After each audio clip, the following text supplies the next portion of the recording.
we have to be on a sustainable development trajectory, we have to increase our investments by $50 to $100 billion a year. Well, how many of you have been through Bangalore Terminal 2?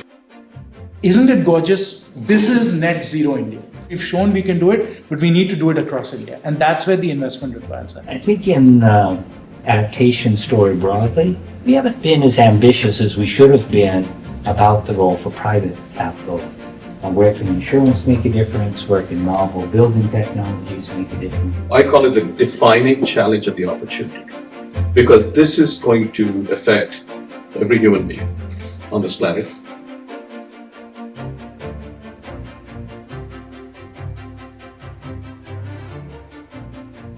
To lead our discussion today, we're joined by Jayant Sinha. He's a globally recognized policymaker, investor, and a public intellectual. Former member of the Indian Parliament, where he served as the chair of the Standing Committee on Finance, and also former Minister of State for Finance and Civil Aviation. He's a leader and advocate of net zero in India, and introduced the first bill to that effect in 2021, I believe, and has done research on the positive impacts of net zero on India.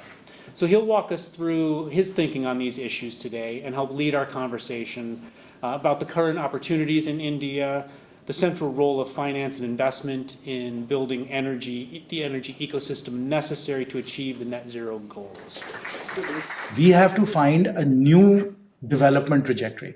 The development trajectory that we are on right now is not going to get us to anywhere close to Viksit Bharat. So the Prime Minister talks about Viksit Bharat, and the idea is that we should actually get to a high income status, $15,000 GDP per capita by 2047. That's the target that we are setting. But if we want to get to a developed India, a Viksit Bharat, it has to be a Harit Bharat. That means it has to be a green India.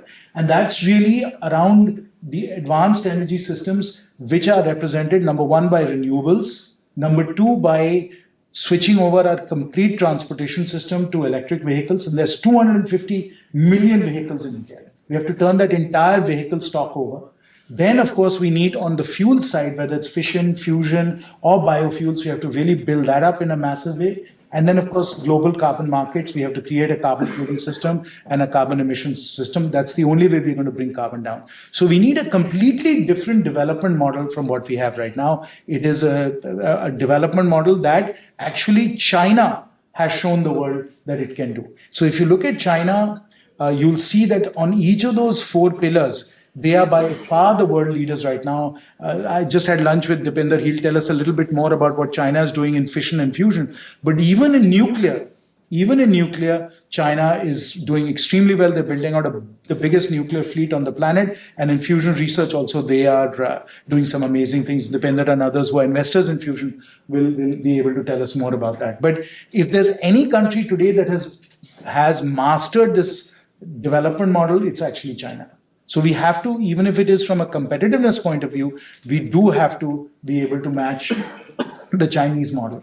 And if we don't do that, because there's so much money and so much effort being invested into these advanced energy systems, purely from a cost perspective, even if you give up all of the negative externalities of air pollution, carbon emissions, all of that, if you just focus on competitiveness, if you just focus on cost, you'll find that it is these sustainable technologies, these green technologies, that are getting far ahead of the brown technologies that are fueled by fossil sources of energy. So even purely from a competitiveness point of view, we have to completely change our development model as well. Then you add in the cost of air pollution, which, by the way, most estimates, Lancet estimated that between 1 million to 2 million people every year are dying because of air pollution. So if you add air pollution, if you add carbon emissions and all of that, it's extremely important that our whole development trajectory changes. And then, of course, we come to balance of payments and energy security. Today, we are importing virtually all our fossil fuels, even coal, even though we are destroying our forests right now to mine coal, even coal we are importing from Indonesia and South Africa because we can't meet our demand for coal. So we are importing, as a result of that, over $200 billion a year of fossil fuels.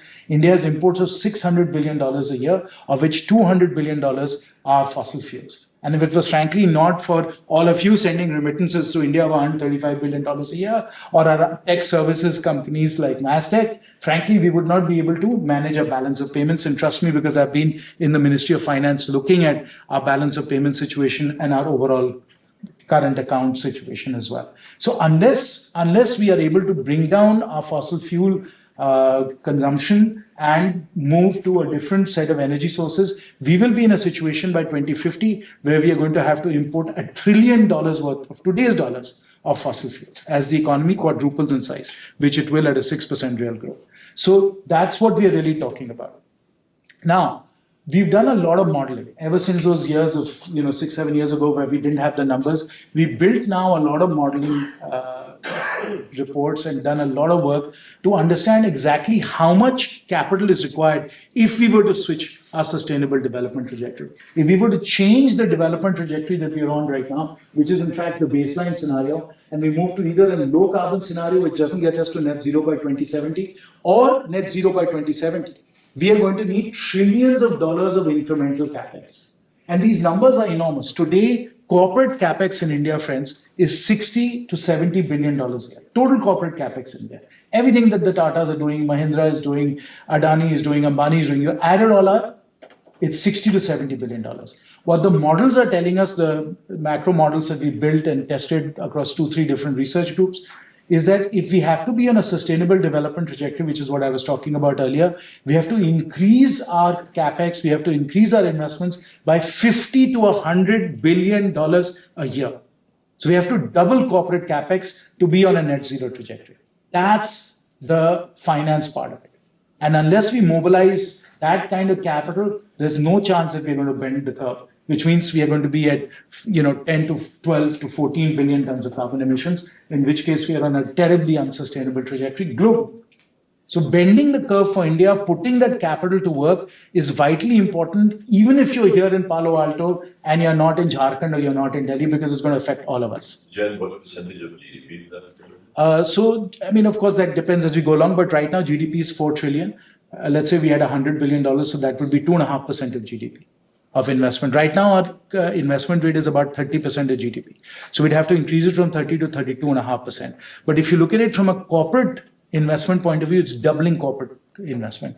And the bulk of these investments, Dipinder, are actually private sector investments, because we have to transform power generation, we have to transform transportation, we have to transform steel, fertilizer, cement. This is all private sector stuff. Not that the government has resources, but this really has to be mobilized in the private sector, which means we have to make the investments. Nobody else is.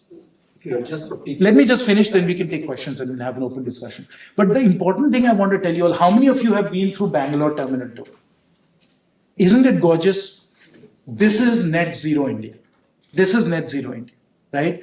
Because what we've done there is we built a terminal that is completely solar based. All the energy, all the electricity is coming from solar panels. All the water is rainwater and it's being harvested in cycle. And look at the design. Look at how beautiful it can be.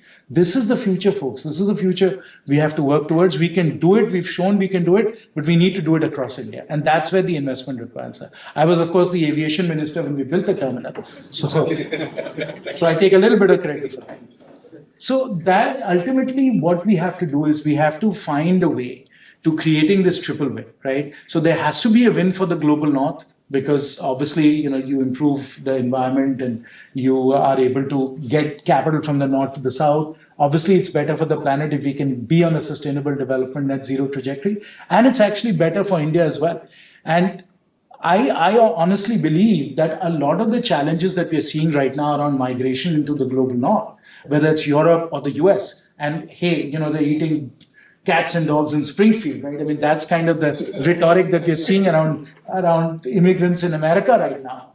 It's all at some level happening because of the pressures the climate is creating in many of these very vulnerable areas. So if you go to sub-Saharan Africa, the Sahel, if you go to Ethiopia, if you go to parts of India that are dealing with drought, lots of people are fleeing and we don't see it, we don't understand it, but what is happening is that the numbers in the cities and into these rich countries is increasing day by day because traditional agriculture is not working anymore. Droughts are happening, extreme weather is happening, flooding is happening. And that's creating a lot of social pressure across the global north because of climate refugees. And then, of course, we have to talk about what the US and India have to do together.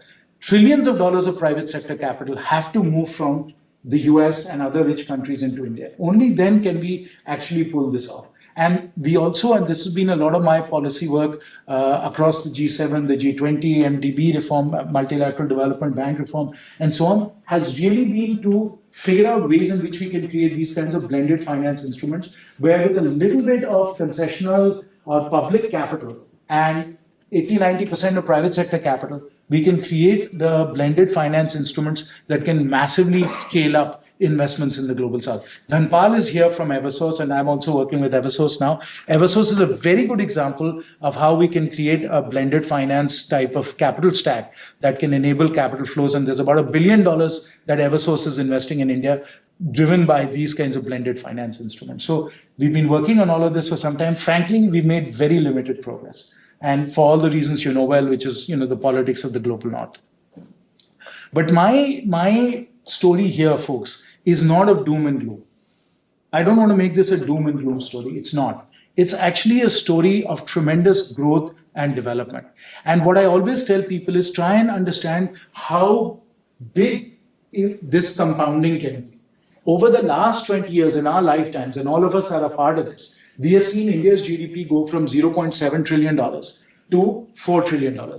Because market cap to GDP has been 1:1 or even better, we have created $3 trillion of market cap in India over the last 20 years. $3 trillion. Now, if you take a $4 trillion economy and you grow it just at 6% for the next 25 years, we are going to be a $15 to $20 trillion economy, which means we will add to market cap. That is wealth, that's money in your pockets, whether it's your 401k, your provident fund, your mutual fund investment, or whatever it is. We are going to create 4 times that kind of wealth if we are able to pull this off. But we have to sustain 6% growth, and we have to be able to deal with these climate challenges that we are facing right now. If we can do that, the opportunity is incredible. We put that $50 to $100 billion a year to work, we put $1 trillion to work, we are going to be able to create $10, $12 trillion in market cap. The MOIC, as investors say, the multiple of invested capital is going to be phenomenal. So we have an incredible opportunity ahead of us. There's a lot of money, of course, to be made, as I said, in AI and digital, but equally, much as I have painted the sort of environmental degradation, climate change challenges part of the story, there's equally a tremendous wealth creation opportunity here. And so this is, I think, a very rare thing in our lifetime, where not only are we going to, folks, make a lot of money, we are also going to save the planet. What could be better than that? That's the opportunity that all of us have to be going after. And I'm just going to end here and sit down to say that we are the people we've been waiting for. All of you. We are the people we've been waiting for. Because unless we become the change we want to see in the world, unless we make this happen, it's not going to happen. And all of you are leaders in this area. You're all contributing. You're all making a difference here. But we have to get it done. So thank you again for giving me this opportunity to come here and speak to you. But as I said, I just wanted to take a few slides to set this story up. And then, of course, engage with all of you and how we can work together on this. Thanks so much.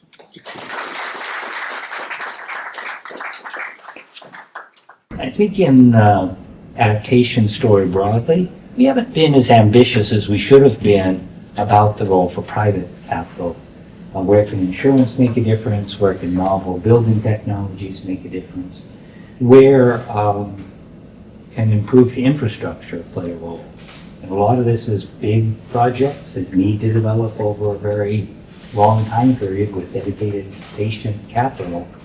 But there's no alternative. We can't just do energy or just do adaptation. We have to find a way for them to work together.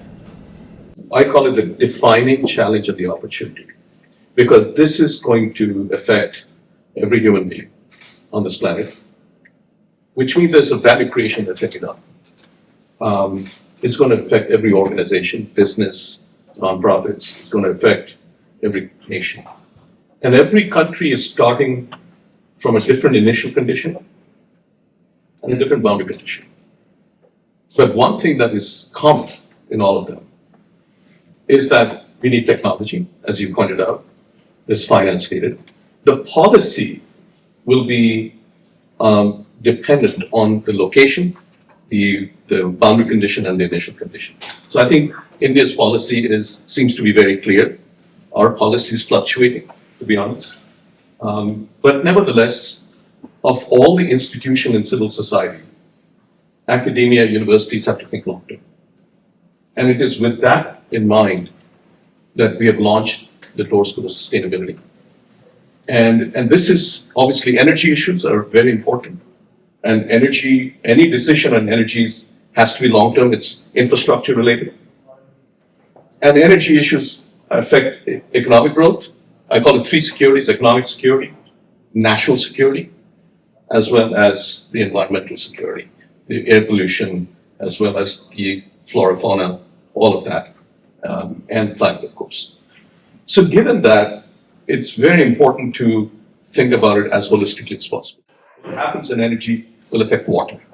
What happens in water will affect food, biodiversity, as well as ecology, as well as public health, and climate change affects all of them. Generally, in that part of the world, in India, etc., it's adversely, as you pointed out. I grew up in Delhi as well. 50 degrees is unheard of. And I do agree that if it goes beyond 55 and with high humidity, then your wet bulb temperature gets to the point that people will survive. That's correct. So this is an existential issue. So the school has been created with the idea that to address this issue in a substantive way, given that this is the biggest transition humanity will undertake. 8 billion people, I don't think we've ever had this many people, and that's going to 10 billion by mid-century. So many people being affected, $100 trillion global economy that is transitioning, and the economic growth that is coming in. I don't think we've taken anything like this, done anything like this before. So given that, we are looking at this and saying, okay, this is a long-term issue. We need knowledge. We need fundamental knowledge of how these things needs to be done. That's the foundation. And so it is with that in mind, we have launched the school. And I just want to sort of give a picture of how we are structuring. We have various departments. We have launched 2 new departments. One is on oceans, in addition to energy science and engineering and other departments that we have. We have Earth System Science, which is looking at climate, understanding the science of climate. There are still issues that we don't fully understand. We have institutes. Chris is leading the Woods Institute for the Environment. We have the Precourt Institute for Energy, which is right upstairs. And the other thing that we launched, which we did not have before, we have had these institutes for the last 15 to 20 years. We feel that these solutions that we develop at a university needs to impact people, right? Needs to impact society, create value. And we found over the years that the solutions that we create and where the adoption takes place, there's a bit of an impedance gap. And so we launched a new organization called the Sustainability Accelerator to nurture these solutions a little bit more, connect with people, create that ecosystem that has been talked about, and make sure that these solutions, when they're launched, that they're scalable, and scalable to the billions of people and Earth scale. And that means that we have to understand what scaling is and bring it to a university, which is not often the curriculum that we have. So we're developing new curricula on how to scale, on what scaling means. So again, I want to thank Maliki and Ankit for organizing this and the USISPF. I want to thank you. I want to thank all of you for engaging in this. And I really hope this discussion can lead to something that here's a partnership that we can do.